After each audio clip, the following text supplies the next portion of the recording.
But where do I start? Robert J. Conley here. So one of the challenges in coaching people is that it's easy to get overwhelmed and for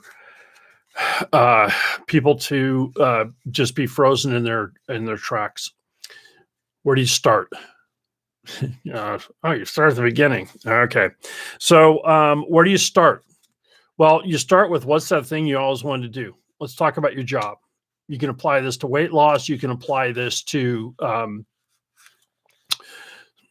stopping, a really serious way in which this applies is stop drinking. People have a drinking problem.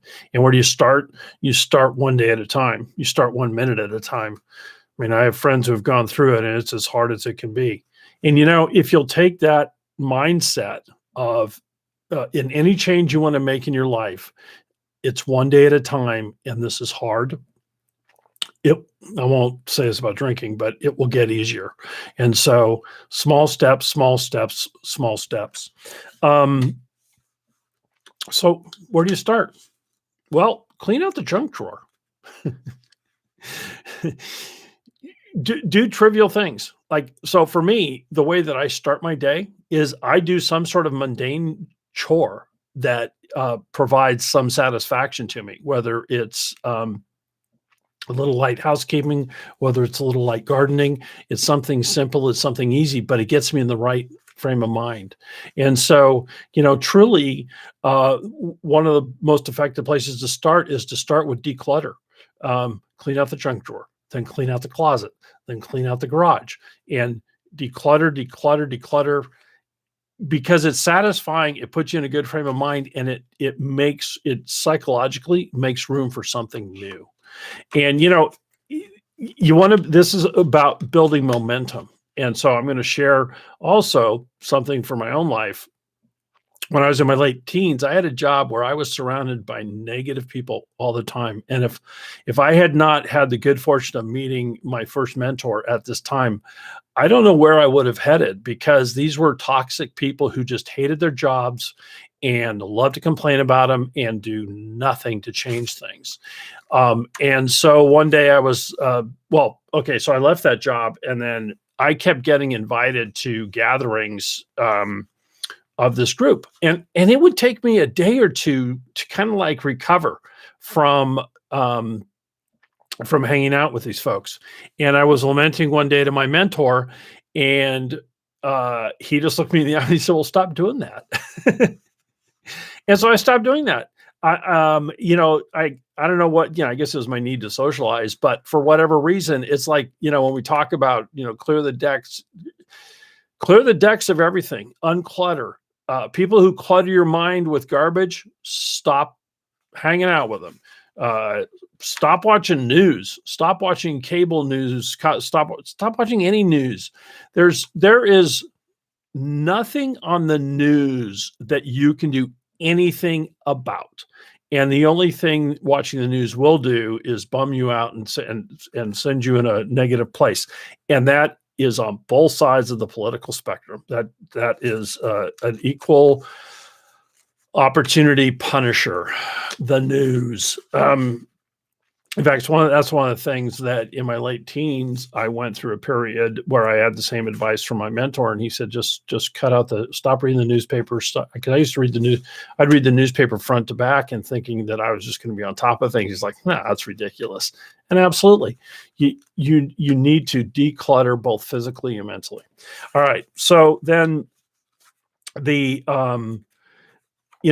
things that take you, these are all things that decluttering puts you in a productive headspace, and then also abstaining from things that put you in a negative headspace.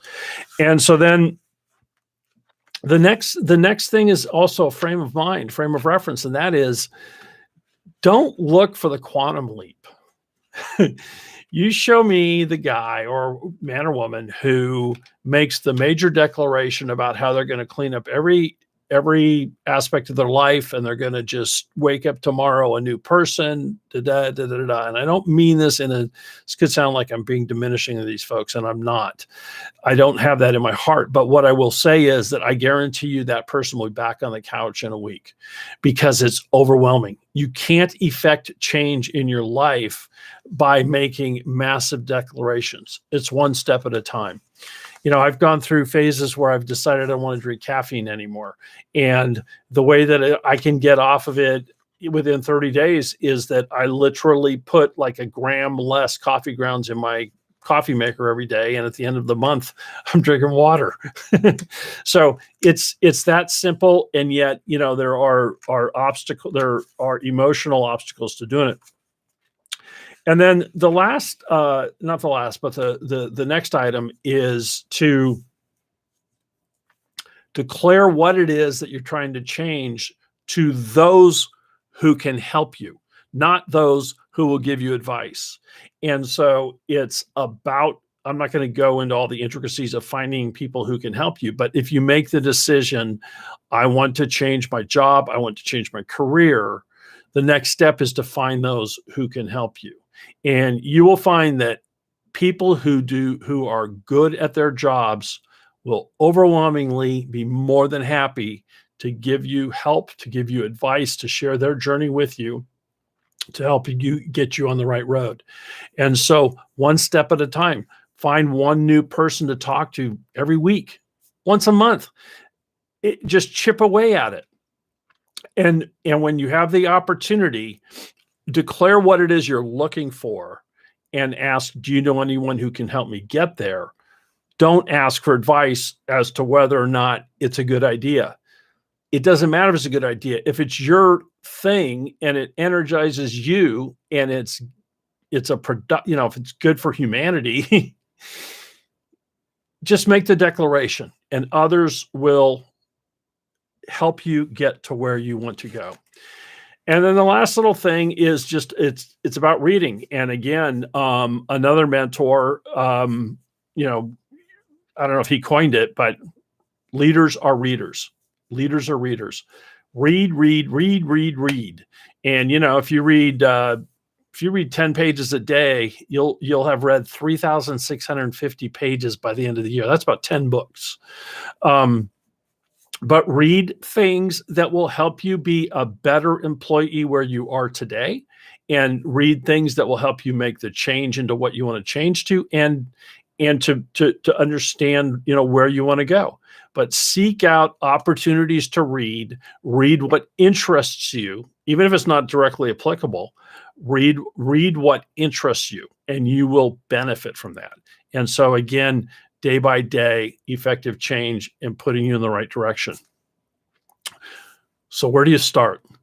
You start where you are, you take small steps, you focus on decluttering, and you focus on incrementally each day, each week, each month, seeking opportunities to find that person, to find that organization, to start your own thing, but to gather the information that will help you get to the next step. I'm Robert J. Conley, and I hope this helped.